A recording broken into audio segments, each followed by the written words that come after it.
Well, welcome back to the Out of the Woods podcast. This is our fourth episode. Super excited to have a fellow Miami resident, even though I'm now in Fort Lauderdale for the time being, but don't tell anybody. Greg Galant, CEO, founder of Muck Rack, one of our customers as well at Swag Up. So we're super excited to dive into this conversation. So appreciate you jumping in here. Great. Thanks so much for having me on, Michael. Yep, for sure. So as I said before, the point of this podcast is all to just help as many founders and operators out there get through some of these uncertain kind of economic times as possible. I think that the environment has changed a ton in the last couple years. For the last 3, 4, 5 years, it's been kind of go, venture backed fueled kind of mindset. But you kind of took a much different path, bootstrapping the company for the last however long it's been. Was it over 8 years or something like that? 13, depending on 13. how you count. That's crazy. So 13 years of sustainable, profitable growth. So, before we jump into some of the tactics, what can you share just a quick background? I know you've been podcasting since 2005. It looks like you've been an entrepreneur since you're like 14 years old. What's kind of the Greg story? Yeah, that's right. So I started my first business at 14, building websites for companies. This was like, I guess, late 90s. So the pitch wasn't like, why should you hire me to build your website? The pitch was, why should you Why have have a a website? website? Why have an email address when phone and fax works fine? So I got the kind of, What were some of the pushback you were getting back then? it was, will my customers have an internet connection? Why can't they look me up in the phone book? Who's going to check out this website rather than look at my brochure? So it was just a totally different world. Then you had to convince them that their whole website shouldn't be in Flash, and just issues that are kind of unimaginable today. Yeah.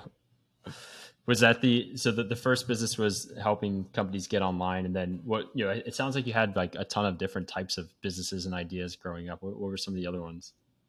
Yeah, see, with that first business, yeah, my customers range from a clinical trial company to a local chain of newspapers to a French philosopher.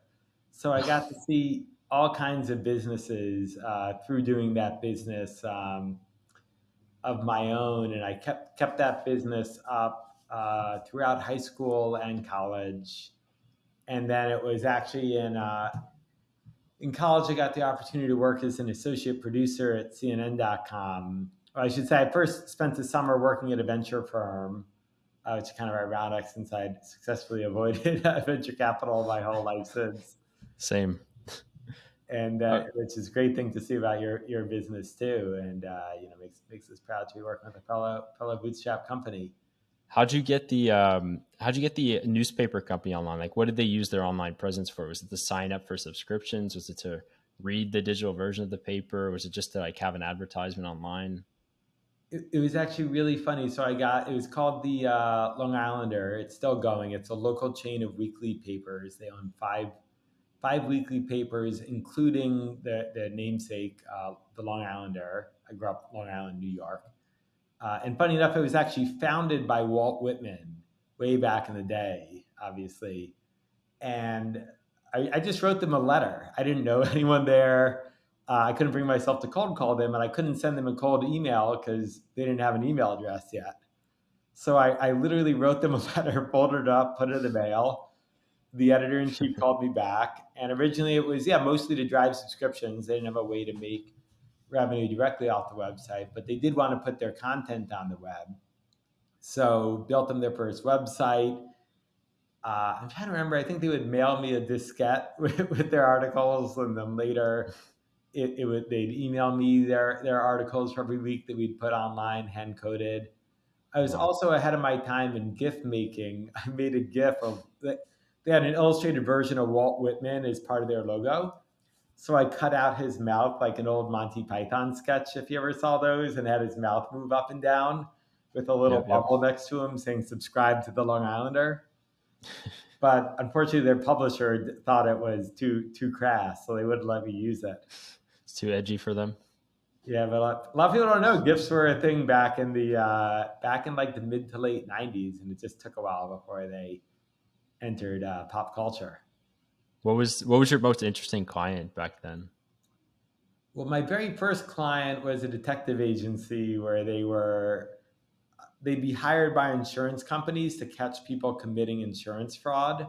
So they had all these illustrations made of like someone skiing with their crutches against the tree, implying that they were just wearing the crutches Yeah. to defraud the insurance company. So they had these illustrations already made, but we actually made them into GIFs. So you'd see the person moving through with this, down the slopes while their crutches were hung up. So it was really, and that was also really interesting because it was a father and son business, and the two of them did not get along. So they emailed me conflicting directions on what to do with the website. Oh, So it was also, how'd you decide whose direction to take? yeah, it would usually be that I'd have to then CC the other one and get them to work it out between each other. So you were like part mediator, therapist, as well as certain business consultant and website builder. Full service. Were you trying to help them from a strategic lens of like how to leverage the internet to drive business, or was it just like, hey, I can just get you online in It was very general? much strategic, and that's actually what led to a lot of my later interest in business. Was when I started that business at 14, I was thinking I wanted to be a computer programmer. I was kind of the kid who wasn't playing sports and was at home, just programming on the computer, playing with the computer. And I learned very quickly that what I really enjoyed when I worked with these clients was figuring out how the website would help further their business, get them leads, help them communicate with their current customers, etc. And then I'd also found some friends of mine who were programmers who I'd get to help me build the website. It was only when I started working with friends of mine who were programmers that I realized I was not a good programmer because I saw how good they were. That's like me. I can go on like Wix and make a website, but I'm not going to code anything. Yeah, it's good. It's important to know what you're good at. So it both gave me respect for great programmers, and now I have my co-founder and CTO Lee Semmel, who's just an amazing at that side of it. So it's like, I have respect, and we have a whole development team, so I have a lot of respect for what they do, and I know I can't do it as well. But from doing it myself, I still built the first websites totally on my own and was writing the HTML and customizing Perl scripts at the time.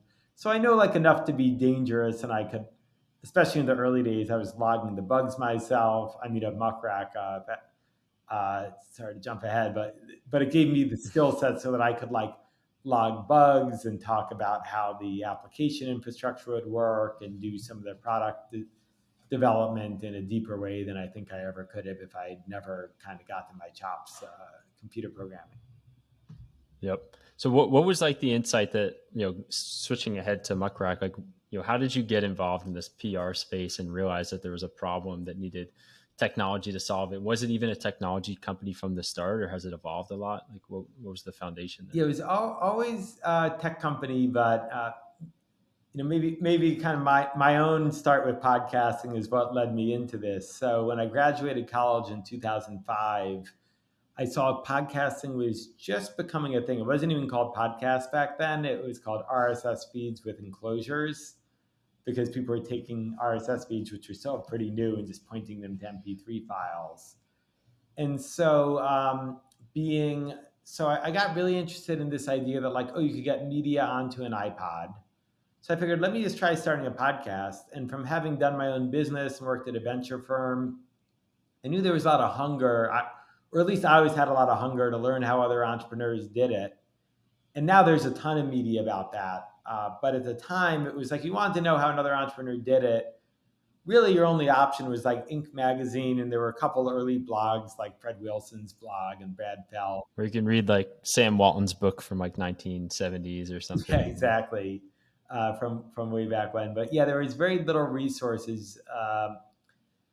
And all you'd get is like this 500-word story, like, hey, Michael started a company and now it's a huge success. But it's like, wait, well, how? There's no tactics. Yeah, no What happened in the middle? nothing relatable. Yeah, nothing in the middle. So I was like, well, let me just interview entrepreneurs. I think that'd be a great format for a show. So it's kind of like how I built this 10 years before how I built this actually got launched. I was like, let me just interview entrepreneurs to see how they got started. So my first guest, I called up Dick Costello, who at the time had a 15, I think maybe 20-person company, Feed Burner, which later got sold to Google for 100 million, and Dick went on to be the CEO who CEO of took Twitter, Twitter right? public. Yeah. But at the time, I just called up their main phone number. I was like, "Hey, who could I speak to about setting up an interview with your CEO?" It's like, "This is Dick. I'm the CEO." Like, "Oh, hey, He answered the call. want to come on my podcast?" I had no credibility. The website wasn't even built yet. And he's like, "Yeah, sure. I've never been on a podcast before. I should really, really try it out. But one condition." I'm like, "What's that?" He's like, you can't call this landline for our company. You got to call me on my cell phone to interview me." And I knew very little about audio, but at the time, all the guidance was never interview someone on their cell Over cell phone because service. the service was really bad back, or the audio quality on cell phones was really bad back in 2005. But I had nothing to lose, so I'm like, "Yeah, sure, I'll do it." But just for my own curiosity, do you mind if I ask why? It's like, "Yeah, well, we only have one line for our company, so if I'm talking to you for an hour, our customers won't be able to get through." Makes So sense. that was my start. I was worried. I'm like, this guy's CEO of a podcast or of an RSS analytics company, only be pretty boring. Lucky for me, though, he was actually a graduate of Second City, that comedy school that like Steve Carell and all these other like super famous actors came out of. So he was a great guest to start with. And then I got How do you even take like sell audio and turn it into a recorded podcast? it's really funny. So this will definitely date me, but there was something called a voice modem in the 90s, which was there was this idea in the 90s that you'd replace your very reliable $30 answering machine with your $2,000 unreliable computer. So they made this thing where it would take the modem, what you would dial up to AOL or Prodigy or CompuServe with, but it would let you answer a call. It would answer a call while you were gone and record someone's message, act like an answering machine, and record it to the computer. So one of the ancillary functions of the voice modem was that you could record a phone call on it if you just plugged it into the same landline as the rest of your home. So actually, I had to go. This was when I graduated college. I had to go back to my parents' house, dig out this. They'd stopped making them by then, so I had to dig out this old computer from my parents' like closet that no one had used in 5 years, see if it would still boot up, which luckily it did. Figure out how to record using the voice modem, and then plug it in their house, so they get on the landline in a different part of the house. It's a lot harder than what we just did to get this set Oh up. yeah, now we just plug it into Riverside. It's so much easier now to record a podcast and to listen to them. Back then, you had to iTunes hadn't even integrated it yet, so you had to download what was called a podcatcher piece of software. It was a third-party software that would check the podcast It was like RSS listening for feed. RSS feeds. Yeah, Yeah. download it, and then in this very hacky way, add it to your iTunes library. Then you had to sync the iPod to your computer and hope it would properly sync. Half the times it wouldn't. Then you'd finally get the audio on your iPod, and only then could you go for a run and listen to it. What was the first iPod that you had? Oh man, it was one with the little spin wheel. I think it might have been the second or third generation podcast or iPod. Yeah, I think my first one was maybe the mini that was like they came in different Oh colors yeah, or yeah, that something. one came later. That was a cool. That And was very then cool. they had the shuffle. There was that other mini that was like very thin. My dad had the one that had the circle, but then the four buttons up top. No, I don't know if you remember that. It had the wheel with the four buttons up top. That was the second one, I yeah, think. that might The have been the first one that I one, had. I remember it had the wheel, and it was just so magical that you could have like 1,000, like pretty much your oh, whole like library of CDs that you ripped, your 1,000 albums or whatever it was in your pocket. yeah, I had the iPod video that they used like the YouTube song to kind of promote when it was Oh coming yeah, out, and I just thought it was like a crazy thing because I think I downloaded like Pirates of the Caribbean to it or something that I could watch on this like little screen on like an airplane or something. But it was just such a like a progression forward from a technology standpoint compared to what was before it. You know, yeah, well said. And a lot of people don't appreciate now that podcasts got their name from the iPod, which was just discontinued. So the really. podcast outlived the iPod. And in those early days, even by like 2005, 2006, even after the term podcast caught on, everybody was like, well, we don't know if we really want to use the word podcast because it ties us too much to the Apple ecosystem. And I didn't even realize they were connected. yeah, it's really funny. And Apple wasn't behind it. It just got turned there. And everyone was always worried that Apple would just come around and like sue every podcast for using this term. But I guess Apple just figured better to let that breathe on So its own. then, how did that kind of segue into what you're doing now? Like you were trying to promote it or get certain people on the podcast, or get media outlets to pick up some of the interviews. Like, Yeah, so well, I ended up getting all the original like kind of Web 2 people on my podcast. So I got Reid Hoffman on back when LinkedIn only had 50 employees. I went first podcast he was ever on, went to his office to record it. I got Jeremy Stoffelman on when Yelp was under 100 employees. And then one of the people I had on my podcast was Ev Williams, who's doing this really hot podcasting company called Odeo.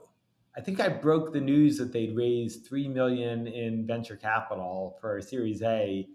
you should have turned this podcast into a venture fund. You would you would Oh have man, crushed yeah. it. If I only had any money back then, or anybody would have trusted me with money back then, it would have been probably the top performing venture fund ever. Did you have a sense that these companies were going to be like something successful, or did you just happen to know these people, or like ran into like what they were doing and just like, oh, this is I interesting? believed in them because like they were. I mean, I chose companies that were interesting to me. So like FeedBurner and LinkedIn, these like I thought they were the cool companies. So I felt like they would be successful, but it was it was still, I have to admit, impossible for me to imagine that they'd be like worth hundreds of billions. Like back then in Yeah, the early, because people were so down on the consumer internet back then from the 90, from the 99 bust, that like back then it was like, oh, maybe Yahoo would buy them for 100 million, and that'd be like a huge exit. Not that like, oh wait, maybe they'll be a $500 billion public company one day. now you can have a company without a product and be worth 100 If million, anything, the product will post hold you money. back, right? Then there's something for people to poke holes in.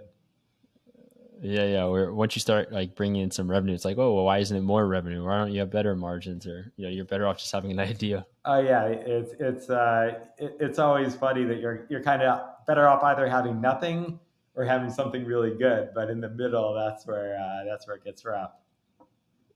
Yep, that's no man's land. So now 13 years on Muck Rack. Like how you decided not to raise money. Like how have you gone 13 years and survived this long? I feel like first off, most startups kind of die after a year, and then the chances that they survive continues to get lower and lower. I mean, you've gone through 13 years, so you've gone through even economic downturns through the company. What have kind of been some of the highs and lows of the last 13 years running the company? Sure. So actually, maybe just to tie up the origin story, which I think sets the basis for that. So I have Ev on with Odeo. I follow that Odeo doesn't work out. Meanwhile, I was trying some other companies of my own that didn't work that I'm happy to talk about. Like I tried launching a podcast advertising business in '05, which in retrospect was 10 years too early. It's a bit too early. But Yeah. I have Ev on. This was back by like '06 maybe, and then I'm following how Odeo is going. Odeo doesn't work out. It was also too early to podcasting. But I'd stayed in touch with Ev, and then I saw he pivoted to a side project of his called Twitter. So that led me to sign up for Twitter way early on back in '06. I got my first name on there. I'm just at Gregory on Twitter. I was the first Gregory Yeah. to sign up. Is that what you still have right I'm now? still at Gregory on Twitter and also Instagram now. Wow, that's pretty And good. so I'm witnessing these early Twitter days, and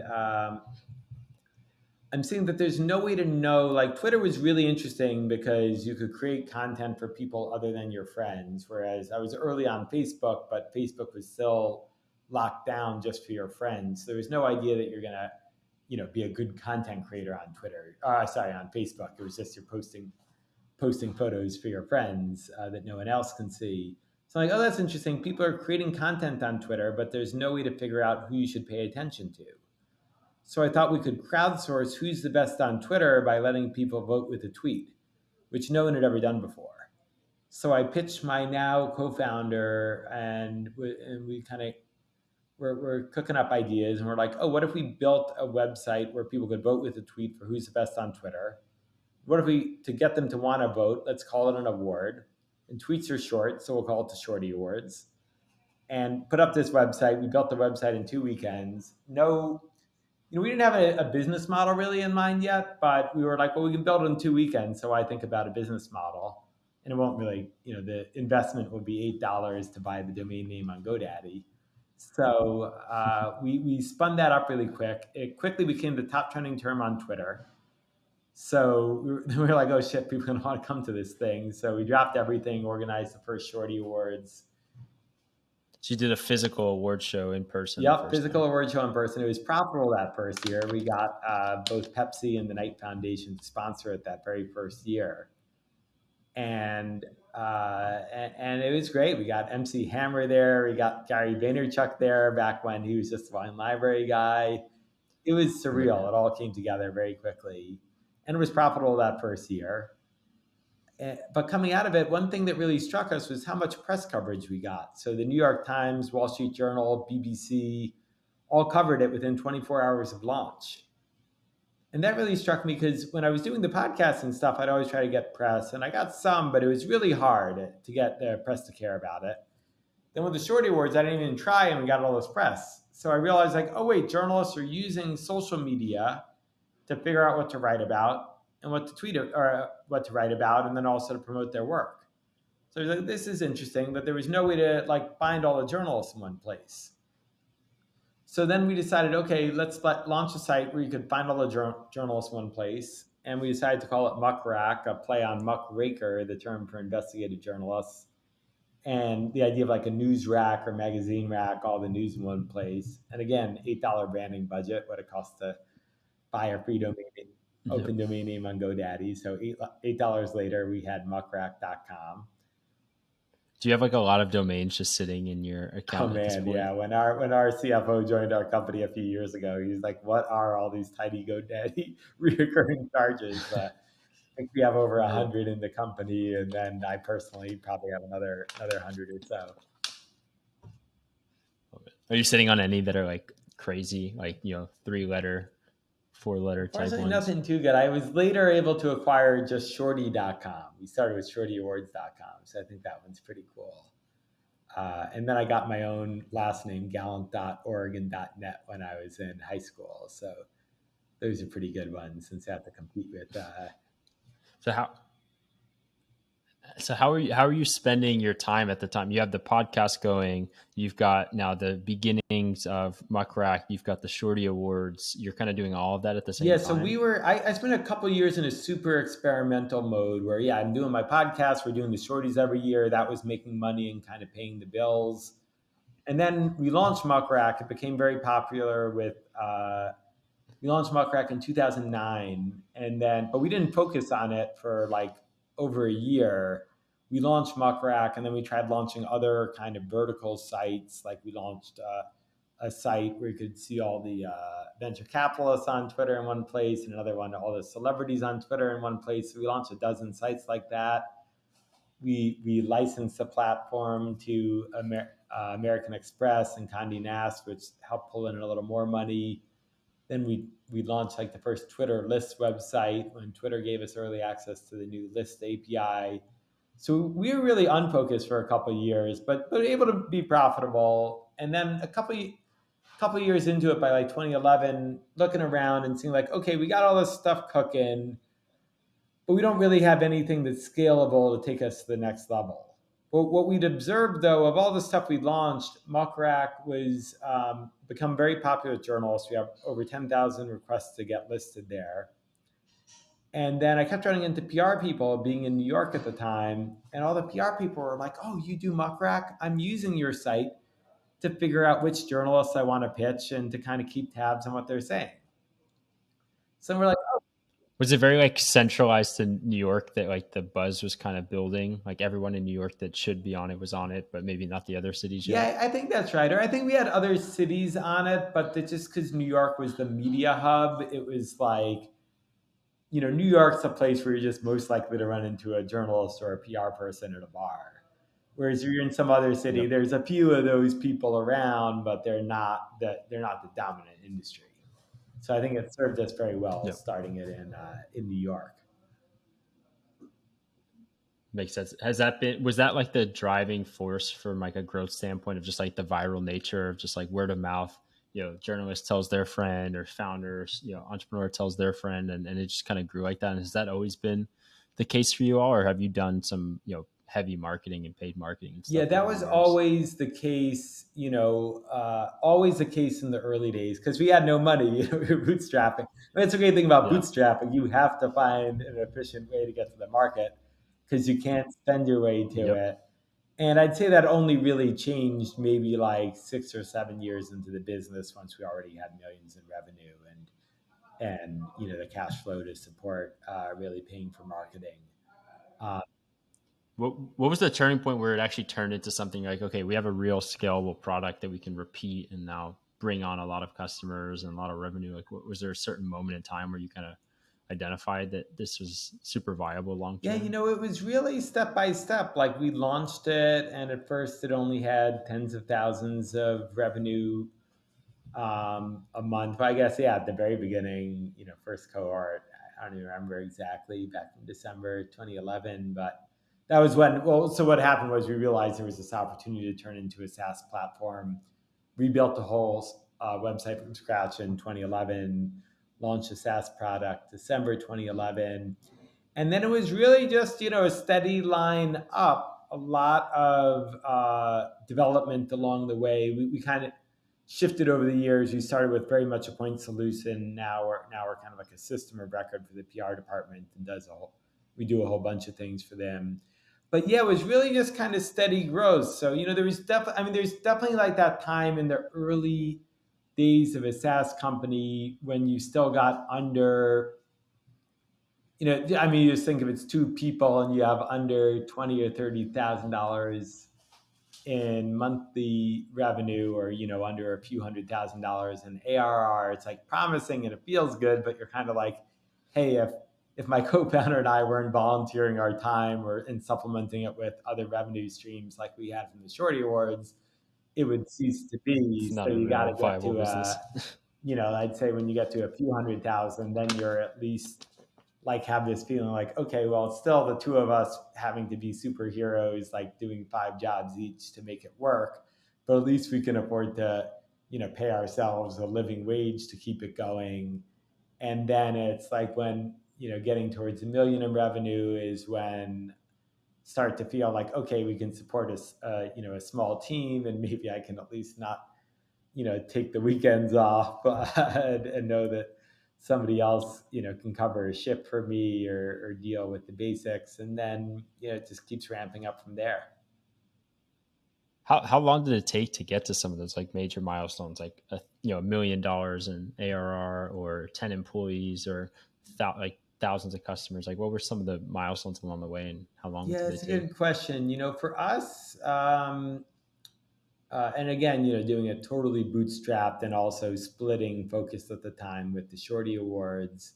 It took I don't know, at least 2 or 3 years, I think, to get to the first million in revenue. So it was a while for us. Whereas, now, I mean, we don't publicly announce our revenue, but we probably add, Yeah, now we're adding 1 million a month a probably. lot So more. it's just wild to think that Wow. like it took several years to get to 1 million, to get to a level of revenue that now is like an insignificant addition to us.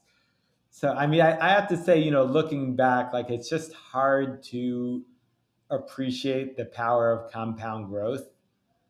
And there's so much slogging through, and it's just so hard to get to the first million because no one's heard of you, and you have to kind of fight for every deal, and there's a lot to learn along the way with product market fit, and you just don't. And this is the funny thing. Where like right now, if someone gave us funding, we wouldn't know what to do with it.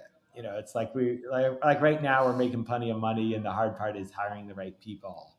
Back then, if you gave me Yeah. 100K, it would have been a game changer. Like I would have known exactly what to do with it. We had 1 million pain points we'd always fight over, like who's, whenever we got like the next 100K in revenue, it's like, well, do we hire the salesperson or the programmer or the QA person or the first marketing person? So, cash was definitely a big limiting constraint at the time, and it made it harder not having the cash. And we grew slower because we didn't have the cash. But now it's like, yeah, my co-founder and I own, almost the whole company. And, we also have given some of the company to employees through various equity constructs. But it's been so much better for the team and us long term because we suffered in those early days of not having the money.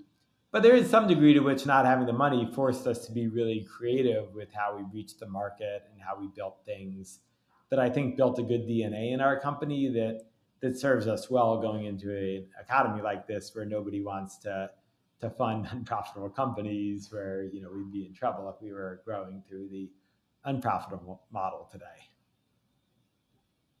Yep. No, it's a hard momentum shift to make when you go so far down the path of like growth at all costs, and then the economic backdrop changes, or the people that were giving you funding no longer are very interested in following on with more capital when you've already built the model. That's like, oh well, we know we're going to burn all of this, and we just got to get to a milestone. So I think there's a lot of companies that find themselves in that kind of spot right now of they were on one mode of operations and they quickly have to shift to this new mode, which is more sustainability, profitability, building a strong business, which, when you bootstrap, like you said, that's kind of embedded in the DNA. Like you just need to figure those things out. You have to, ask those existential questions of how can we survive? How can we be profitable? And the growth stuff becomes kind of a luxury.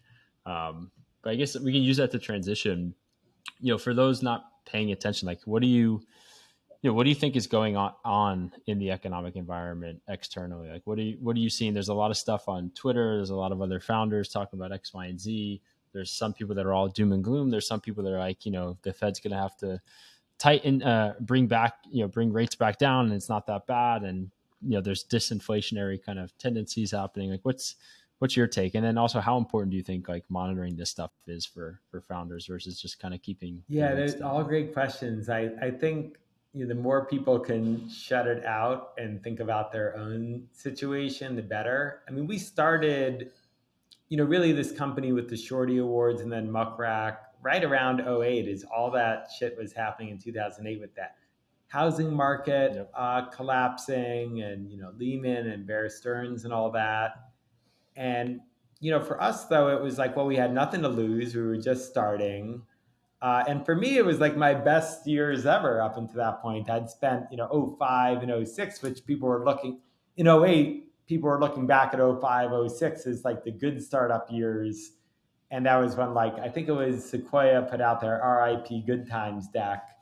Uh, and, but Yep. I was like, well, I was too early to podcast market. So I actually struggled in like '05, '06 with my podcast advertising company. And then with the Shorty Awards and Muck Rack, we like hit this growing pocket of the market. So while everything was blowing up around me, for me personally, it was, the best years of my career because I'd finally gotten product market fit in a new growing area. So I didn't have a legacy cost base.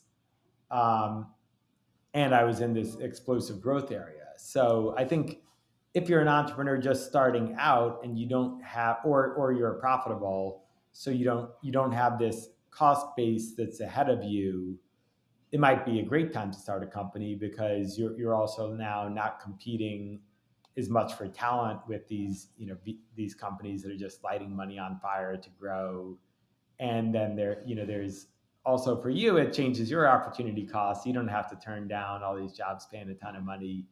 You can get more attention. And then it also means you can get more, like we were getting a ton of press back then, and like TechCrunch, which was at the time, the dominant place to get press and all that, because other companies weren't raising venture money, nearly as much. So we were able to kind of punch above our weight class in the battle for attention, vis-a-vis this other market.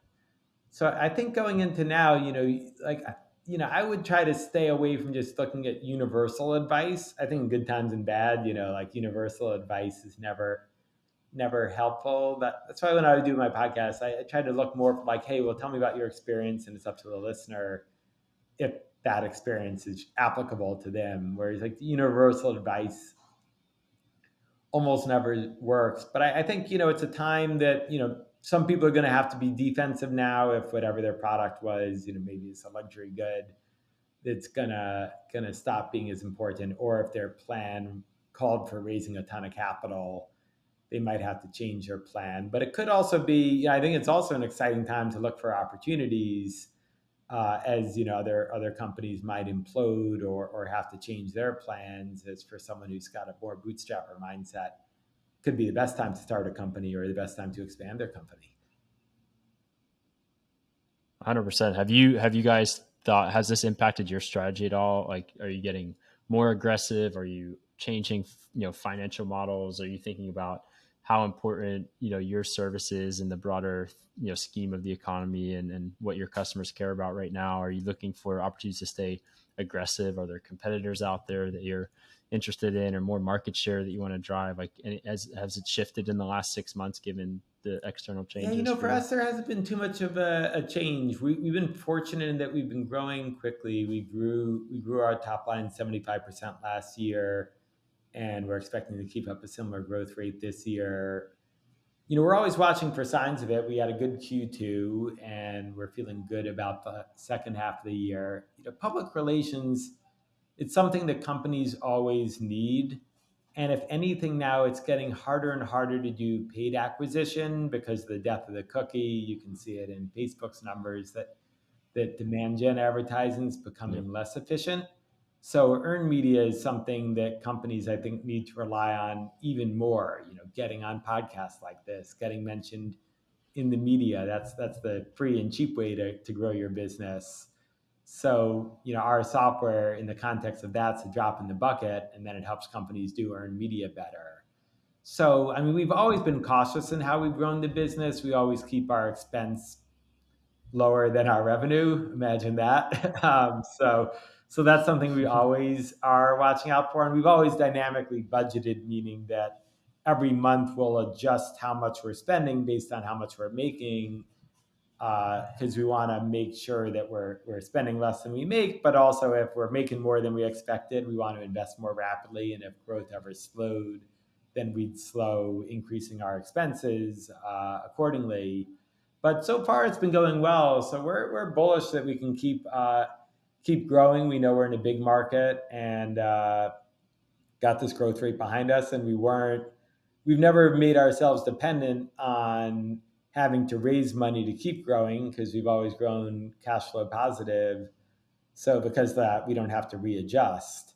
Versus, all the advice you're seeing out there, that's these companies where like they're spending three times what they're making, and it only works if they can raise money in 6 months. So now if they're being told, hey, even if you hit your plan, you can't raise your money in 6 months, you're going to have to wait 18 months. And it's like, oh, now we got to lay a bunch of people off to make a runway work, so that we don't run out of money before we can raise the next round. Yeah, I think in general, patience is kind of in short supply, these days. You've been at it for 13 years, which I think, for 90% of people in startup world is like an eternity, and I don't think they can even imagine running the same company for 13 years, especially, entrepreneurial people, they're very like ADHD a lot of times. It's like you have this one idea and then you move to this next idea, and there's always a hot new market, and there's not a lot of people with staying power. But I think it's interesting that you've kind of stuck with the same thing, and you're compounding that growth now. Like, it's taking you, say, 10, 11 years to now really get into the, the home, not even the home stretch, but just like the really, really impactful years, because 75% growth compounding on a pretty large base, like, the next 13 years are going to be incredible compared to the first 13, but it takes a while to get to that point where you finally break through. And I think a lot of people either quit before then, or they want to take like the shortcut by bringing the capital in so that they can get to the point that you got,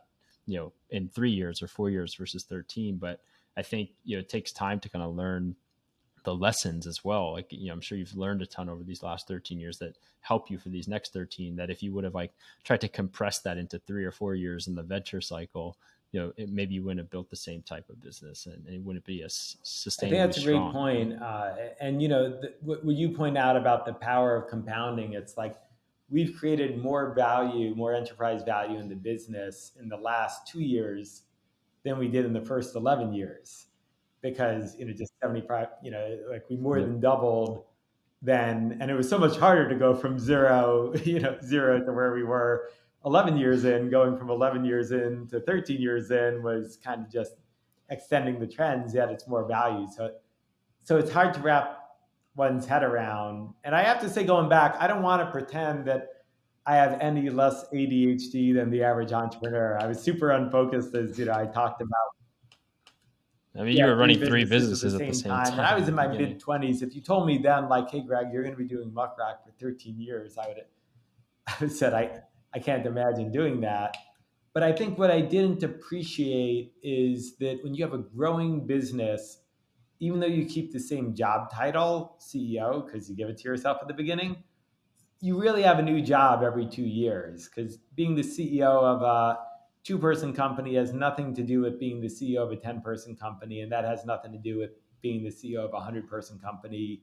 And now we're almost 200 people, and it's a new job to me. Like, I've never been the CEO of a 200-person company before, so I've got to learn all this stuff on the job. And then the second I get competent at being a CEO at a 200-person company, will probably be 300 people, and I'll have to figure that out. So it keeps it really interesting when you're in a Yep. growing business. I think even for someone who feels like they've got ADHD and they can't stay focused, or they get bored of doing the same company, like, so long as it's growing, it'll keep presenting new challenges and it'll keep life very interesting. Do you ever get kind of pulled in the direction of, hey, what if we wanted to turn this into a multi-billion-dollar company and take on the broader PR kind of ecosystem and all the different problems that it has? Or do you say, hey, we have this nice business that we can continue to compound, and we do something specific that's really great and we're really good at it, and we're going to keep doing that over and over again? Or where do you fall kind of on Yeah, some of we've those we've kept conversations? expanding the vision and what the product does as it grows. So when we started, it was like this point solution, like, we're going to help you find the right journals to pitch. We launched that, and then the customers were like, hey, listen, we don't like the legacy tools that we're using to monitor when we're mentioned in the news and that we use to report on all the press that we get. Can you build that too? And we're like, wow, that makes sense. And then we're like, well, we could probably build it better, because we can build it integrated with the pitching tool that we started with and make all the data talk to each other and tell the story. So we did that. And even today, we're expanding our product team and our engineering team, and we have a very aggressive roadmap for increasing the functionality. So I think it's important to always be broadening what the company does, because at the end of the day, you're growing or you're growing or shrinking. No tech company is going to stay the same size every year. And it's fun to grow because all these smart people want to come and work at your company, and everyone can get promotions and raises because you're growing. And it sucks to shrink because no one who's smart is going to want to stick around and stagnate their career, and you got to deal with that. So I think, I've always looked at it like grow or die, and you got to figure out, where's your next vector of growth going to come from. Well, how do you as a bootstrap company, like you talked about budgeting based on like how the performance of the company is going, but how do you think about like planning out some of those growth initiatives? If you say, hey, we need to build X, Y, and Z feature set or product line to be able to expand revenue by 5 billion this year, is that something you do at the beginning of the year and plan that out? And then how do you kind of scale up or scale back on those investments throughout the year? Is it really month to month, like looking at where Oh revenue no, is, yeah, or is it's it it's definitely longer term? longer term planning. It's just that month to month is reevaluating the plan to make sure that we're not off course. So we've extended the planning more as we go forward. And I got to give a lot of credit now to the executive team that we brought on, because by nature I'm a seat of my pants kind of guy, where I like to just figure everything out the last minute, which Yep. is a great thing going from 0 to 1, but a really bad thing as you get bigger. So I've surrounded myself with a great team that'll plan it. Our CFO, our VP of product, so my co-founder, the CTO, our VP engineering, we'll all get together and kind of map out. I'll kind of have the broad themes, like this is what I want the product to do in a year, in 2 years. Our VP of product will figure out, okay, well, here's what we can build over that time. She'll work with the CFO and the VP of engineering. Okay, well, how many engineers and product people do we need to build it? And then, it's a lot of working backwards where it's like, hey, if we need 10 engineers and 3 product people to build it in a year, like, well, they don't just magically appear when we want them. It's like, how far did you got to build in time? It's going to take time to recruit them. It's going to be 2 weeks before they start after you make them the offer. It's going to take maybe 3 to 6 months to ramp them on the code base before they can be at full productivity. So you have to kind of work backwards from all that. Same on the sales side. If you have a sales driven model where, hey, if we want to add X, if we want to add $1 million in ARR next year, our average salesperson does 300K in ARR. Well, we got to have 3 fully ramped salespeople. Salespeople don't start out, first day fully ramped. It takes them, I'm just making this up, 6 months to ramp. So, we have to start 9 months in advance to like start the search, make the offers, get them on their first day, 6 months to ramp, and then have them sell that $1 million in revenue. So it's a lot, it's simple math. And initially, I would just do it in a really simple Google spreadsheet with my, my early sales team and engineering team. Now our CFO has much more advanced models, but you just have to think all that through if you want to grow. Once you get past having first 5 or 10, when you have 5 or 10 people, it's all just frantic making it work. But to start scaling it up, it's just doing that really simple math of like, what do you need to do to grow and make sure that you're doing those things at the right time. Yeah. I mean, growth doesn't, I mean, unless you're one of the hottest companies in the world, growth doesn't just like randomly happen. It's something you kind of have to deliberately, either support or drive, through, like you said, just simple math. Like if you don't actually have the reps to deal with it or the people to onboard them, or you're not actually, you're not filling the top of the funnel with enough of net new to then drive the revenue plan for the year. It doesn't just magically kind of happen. But I think every startup goes through kind of a lot of iterations of planning, especially when you're kind of bootstrapped in the beginning. There's not really the luxury of planning, I think, sometimes, because you don't really have capital and you're kind of just trying to survive. And then you kind of move into this stage of where you've scaled and now you can be a little bit more deliberate. And I know for us, at least, like it was kind of challenging to kind of turn the corner and become like a planning type of company that's more deliberate about things. And, we've gone through like iterations of like OKRs, and I'm actually reading this book Traction right now on Nice. EOS, the entrepreneurial operating system. Do you have a COO, or do you follow any sort of like standardized kind of Yeah, we're, process for we're big into planning, or is it more OKRs. around My adaptation? favorite business book is High Output Management by Andy Grove. You got it? Oh, this one already? Nice. Have you read it yet? Yeah. I read the first Yeah, the half. first I half's gotta get more, back yeah, into it. yeah. The second half's really good too. I think that book is great because it's written by an actual CEO, Andy Grove, who is like famous for being one of the first employees at Intel and um, ran it and pivoted them. They started as a RAM company and pivoted them into microprocessors for what we know them now. And he writes in it that he wrote it more for like the middle manager, so it's like very practical. And he doesn't have anything to sell you. He's not like a consultant selling you on his services. He's just writing this for to help other managers. He's always been one of my business heroes. His other books are great too. Um, but yeah, so I really like the OKRs, and we implemented them early. And I gotta say, they were painful for the first couple of years. Like a lot of my team, it took a while to get the team to buy in, and we'd always get into arguments over exactly how to implement it. But it's been super powerful because it forces you in like this rhythm every quarter to decide, okay, what are our priorities? And then one of our core values is transparency, and just by making it transparent to everybody at the company, hey, here's the top 3 company objectives this quarter, and here's what marketing is doing to support it, and here's what tech's doing it to support it. So it's never a mystery like, well, what's I'm in tech, what's marketing up to? It's like, well, go read the OKRs. Like that's what they're up to, and if they're doing what's in the OKRs, then at least they're doing what they said they were. And if they're not, then they're not performing. And if you think the OKRs are dumb, then you should have said something about it when we were setting the OKRs. Yep.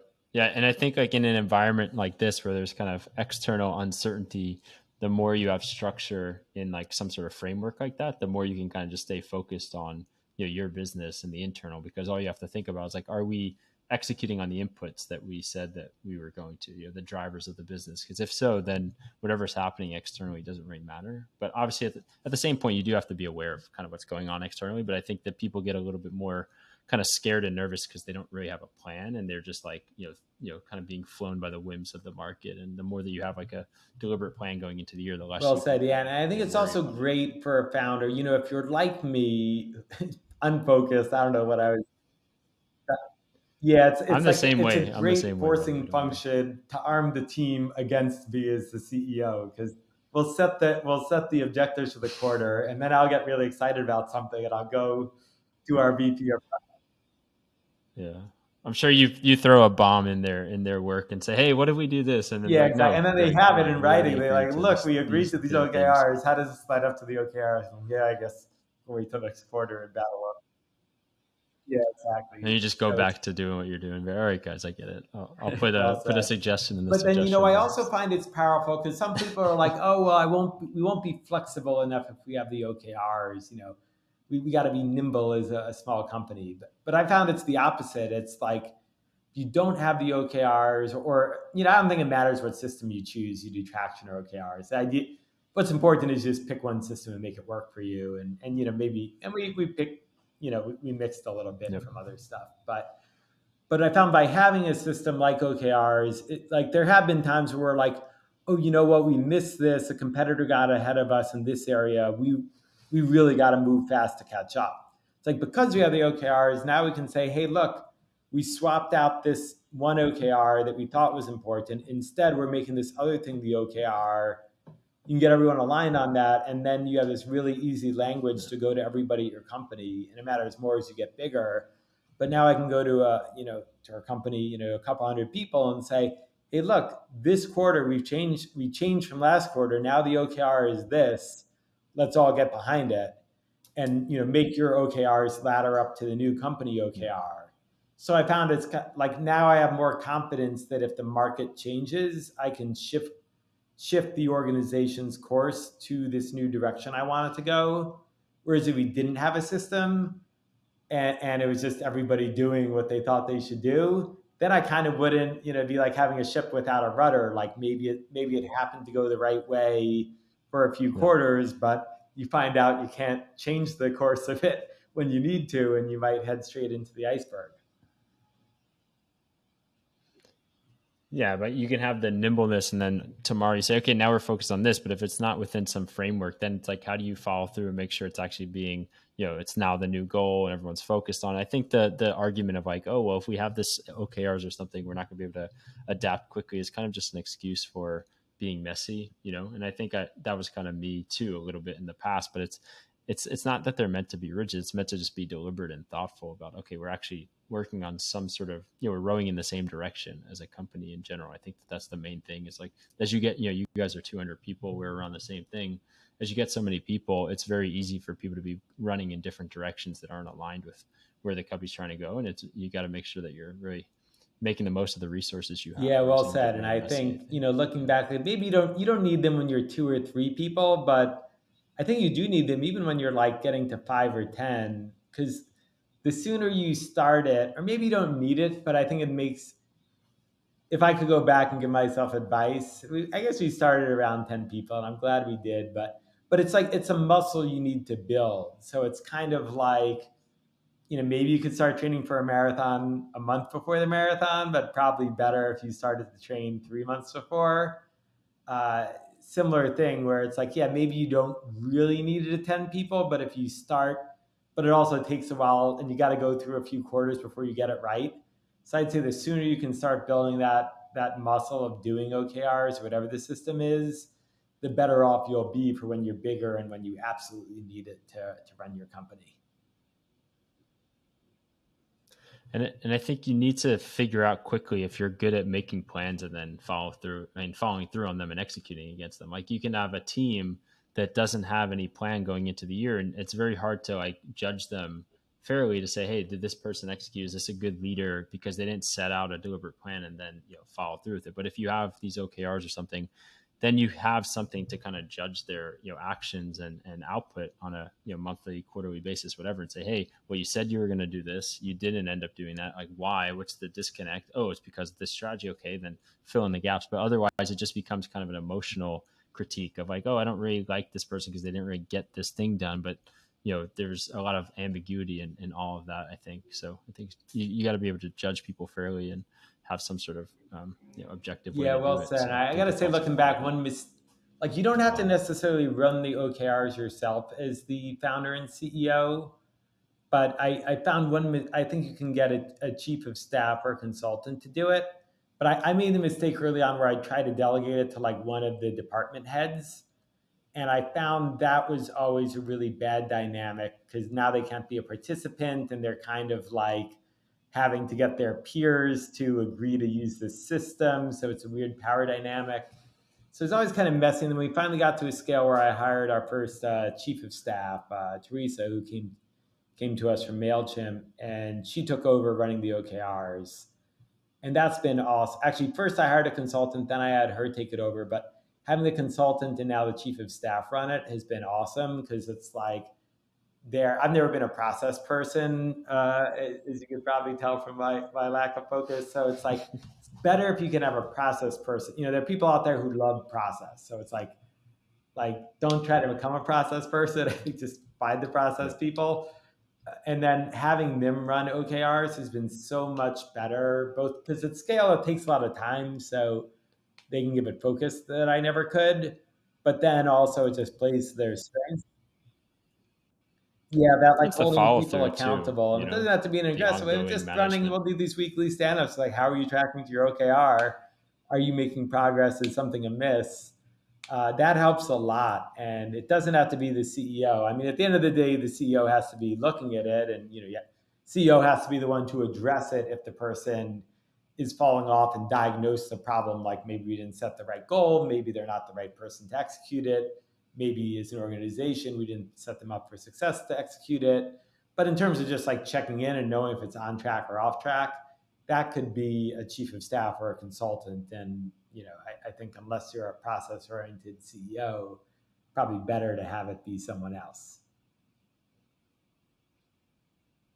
Yep. Yeah, and as CEO, I imagine you want to make sure that the things that people are putting in there align with where you want to take the company in the next 3 to 5 years. They're getting you closer and closer to the ultimate vision you have, and you want to just make sure that there's that high level Yeah, alignment 100%. And that's as something well. else where, again, I never thought about this in the early days, but at scale, it's all about like, yeah, having that 3 to 4 year vision, breaking that down to like, what do we accomplish in the next year? And then of what we're going to accomplish in the next year, what are we accomplishing in the next quarter? Yep, for sure. It's hard as I think we have a similar kind of structured brain or lack of structured brain, and definitely finding people to come in to play to their strengths is probably better than trying to fight the Yeah, current and well, try I to think be that's something that you're not. beautifully said. And I Um, found like I used la- to have all this anxiety when we were small. I'm like, oh, when we're bigger, I'm going to have to do this thing and that thing that I'm not well suited for.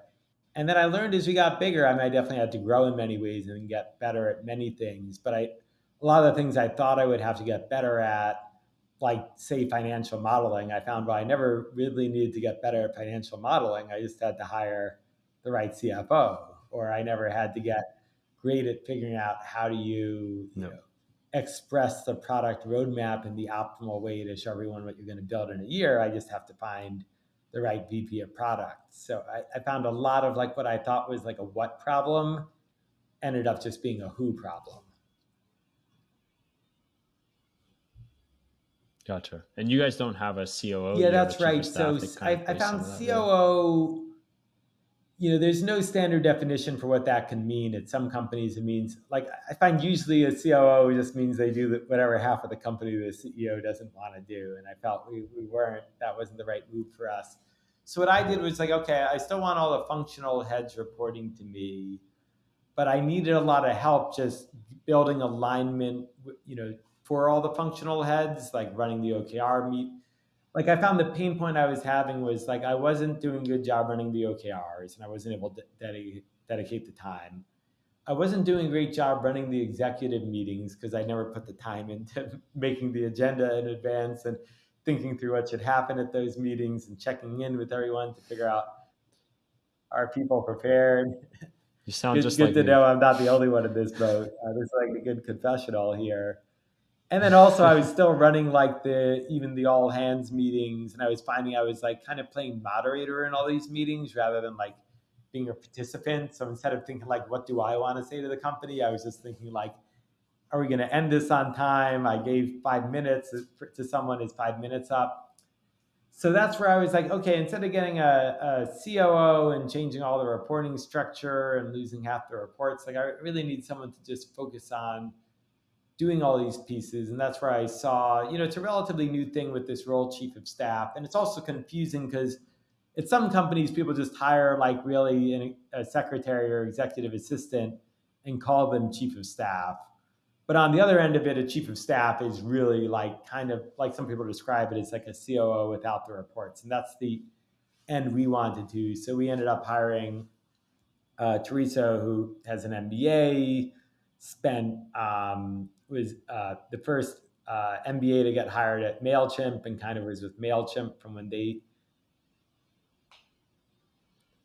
It's also a Yeah, bootstrap exactly. company, They've which been is a great interesting as well. kind of role model company for how far you can go bootstrapping. And yeah, she was with them from when they were about our size at the time to a year ago, when they were well over at that. I don't know exactly how many people, but thousands of employees. So, No, I'm sorry. they sold to Intuit, right? Yeah, exactly. Yeah, They sold amazing, to amazing. Intuit, I think, last An year. Yeah. exit that even a VC backed company would dream of, and they did it all bootstrapped. So anyhow, she got to see all that. So I was like, she seemed Yep. like a great part, and has been a great partner now to kind of know what we need to do for the next level of scale. And she took over the OKRs, made them a lot better. I never really appreciated what an art it is to running a meeting, both an executive meeting and an all hands meeting. So it's like just, just having someone who actually focuses on that, which I never did, made a huge difference. And B, having the right person to focus on that makes a huge difference. And then she's able to take like every kind of strategic quarterly initiative, get the right people together, make sure it's on track, give me a heads up if something's off, and then I can help on that. And then by knowing that she can kind of keep an eye on the quarterly execution, so I can kind of trust her to do that now. And it's like, hey, no news is good news. I know, like, if I'm not hearing from her that there's something wrong, that we are on track with our quarterly goals. So it lets me think further ahead, and I can spend more time thinking like, what do we need to be in a year? Who are the right executives we need to recruit on the team to execute the year goal? And then I can start thinking about, okay, what do we want to be in 3 years and 5 years? What are the big product bets we can start making now for what we need to build to be a much bigger company in 3 years, knowing that I have a partner I can count on to execute the quarter. So that bringing that role on board has been a game changer, and then compounded even more by getting the right.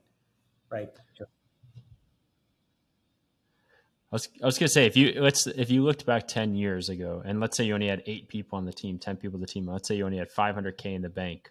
Would you justify hiring her? Let's say Ooh. she's $225,000 a year.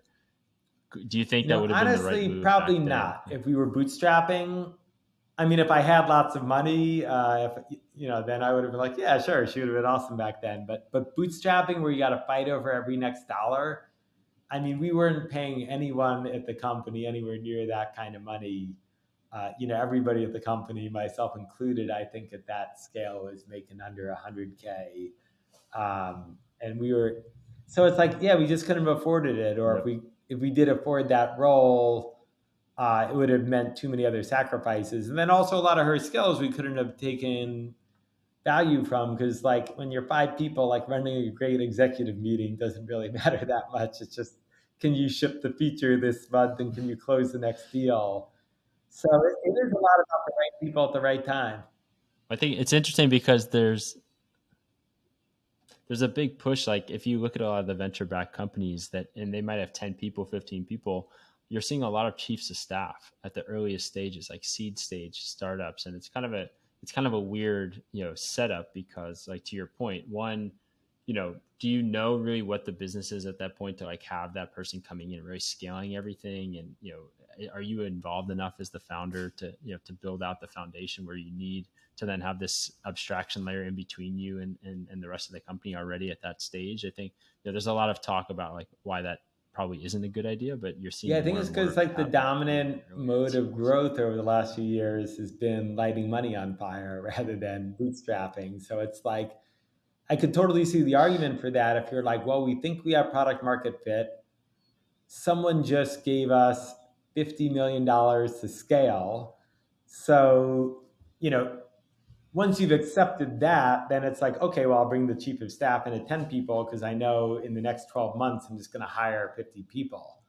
But if you take a step back and you challenge the assumptions, like, well, is it a good idea to hire 50 people if you're not 100% sure you've really nailed your product market fit? And not just that, but that you figured out a scalable go to market strategy. Maybe it's not such a good idea. And I think that's what we're going to see a lot of painful unraveling now, where people didn't prove out the fundamentals before scaling up, and they made all these decisions premised on the idea that you just got to scale up so quickly. And once you start to unravel those assumptions, it can be really painful Yep. if you're like, well, I mean, I would hate to be in the position where I got to go to my team and be like, hey, we hit the goals that we agreed with the board were the right goals to hit. But because of these external fund, because of the market changes that were outside of our control, we now don't think we can raise the next round. And because we're not profitable, we got to lay a bunch of people off because we extended our run to extend our runway. Like, yeah, that just sucks, and it's going to be demoralizing. I mean, I'm sure people can make. I'm sure there'll be companies made stronger for it, and there will be companies that survive and have to go through moments like that. But it sucks, and it's avoidable if you start the company in a bootstrapped way. It's not possible in every market. So I mean to sit here and say, hey, everyone should do it like we did. Their market environment. You can't build like a biotech company or Yeah, something exactly. and So put all yeah, it that won't money work into in R&D for biotech. Maybe 5 years. it wouldn't even work in a super competitive market, right? And like, look, I'm not going to second guess Facebook for raising venture money or Google for raising venture money. They had unique market opportunities where it paid off. But a lot of companies just raise more money than they should have, and it's going to be more painful than it needs to be. That's where you have to contrast that pain, because there was a lot of pain to bootstrapping, as I mentioned, in those first days where you can't even pay yourself. You can't have really experienced people around you. You know you're not growing as fast as you can. But you got to weigh that pain to the pain of maybe scaling up too fast and doing unnecessary layoffs. So I'd rather, if your life circumstance can support it and you can have the bootstrap pain, it's potentially better than the other kind of pain. And then the upside can be really awesome, where you don't have to build, even though a lot of bootstrap companies will end up having venture sized outcomes like MailChimp and the scale we're at now, we could have a venture sized outcome if we wanted one, but you don't have to do that. Like, you bootstrap a business and you get stuck at 5 million ARR, like, a lot of people would dream of having a $5 million revenue company, right? If you run a $5 million ARR company at a 20% margin, it's $1 million a year of predictable revenue. Like, that shouldn't be a failure. That should be awesome. And then you could Yep. spend, maybe it'll take you 5 years to get growth back on track, but that's 5 years of taking $1 million in profit, which is awesome, and employing. And I just had Andrew from MicroAcquire on the podcast the other day, and you could take your $1 million EBITDA SaaS company and sell it for like 10 million on there, and your life's completely changed for the rest Well of your life. said, So yeah. And you might make more money, right? If you bootstrapped it to 10, sell it at $10 million, yeah, it's enough money. You can live a pretty good life and never have to work again. I mean, live a great life. You could live a great life and never have to work again. Versus if just not in you're Miami, not in let's my, say. Just not on the Venetian yeah, Islands. yeah, maybe in Orlando, you could be living very well, I imagine. Yeah, yeah. You could buy Shaq's old house with a big basketball court and Exactly. everything. Yeah. All right, I go one last question before we wrap it up. But if they're for the founders that are listening to this and maybe they're in one of those precarious situations where they took on too much money, or maybe they didn't take on enough money, or they were in a very growth mentality and now the market shifted. What would be your biggest piece of advice to them of like how to navigate these next few months for them as a company? Yeah, so my advice, and I want to be humble here in that I've never been in that situation. Though I mean, I have been in situations where I've had to look at the zero cash data early on. But I would just really focus on doing. I find whenever I have anxiety about numbers, I find the spreadsheet's always a solution. Just instead of having abstract anxiety, actually spreadsheet out like what's your zero cash date, really challenge the assumptions in it to know like what's a realistic zero cash state, and then think either through like what could you do to be more aggressive with cash flow and more and push off payments as much as possible. And this might be the first time someone really realizes the difference between cash flow and revenue. Venture backed companies don't think about this because they have all the money in the bank, but you can have revenue, right? Like I sign a deal that you're going to pay me 10K over the next 12 months, and I could say, oh, 10K I added to the ARR. But when cash is tight, it's all about the cash. So really think about, can you get your customers to pay up front instead of paying monthly? Maybe offer a discount for it. This might be the first time if you raised money early on and you never had to run accounts receivable yourself, like look under the hoods of your AR department. Like, are you invoicing the customer the second they sign? Are you getting them to confirm receipt and tell you that they've actually sent it to their accounting? The big difference between revenue and cash collections. Well said. Yeah. So like focus on cash, same with your expenses, right? Like if you do have to spend money, can you get the vendor to agree to let you pay it in 90 days rather than in 30 days? Or, maybe get your vendors to agree to monthly spend rather than annual spend. So like focus on that cash, make sure your financial model is totally focused on cash. And it was probably dumb in retrospect, but I think it did help us. Like we were cash basis accounting for the first several years until finally I woke up and realized you could save a bunch of money in taxes by switching to accrual.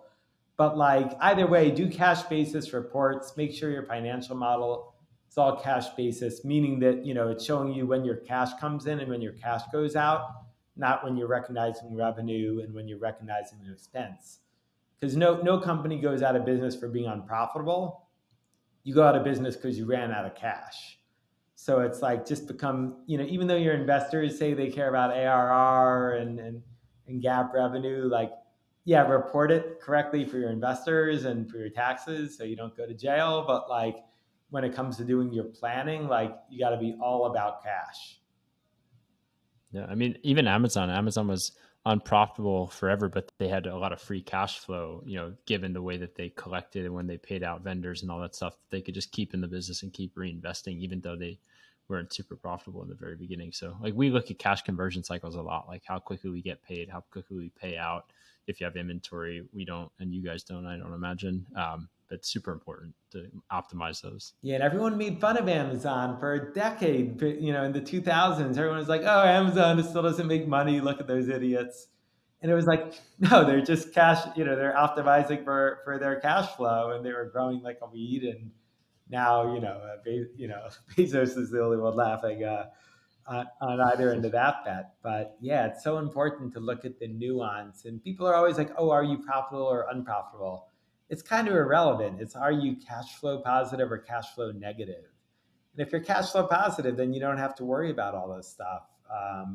No, I Unless, mean, at the end of the day, you're trying to be cash flow positive for to keep reinvesting, and then you might sell the business or something by the time it even matters. That your net profit is positive or something. So cash is the fuel, it's the oxygen that drives the business. So awesome. Well, it's been a ton of fun. Miami to Miami podcast episode.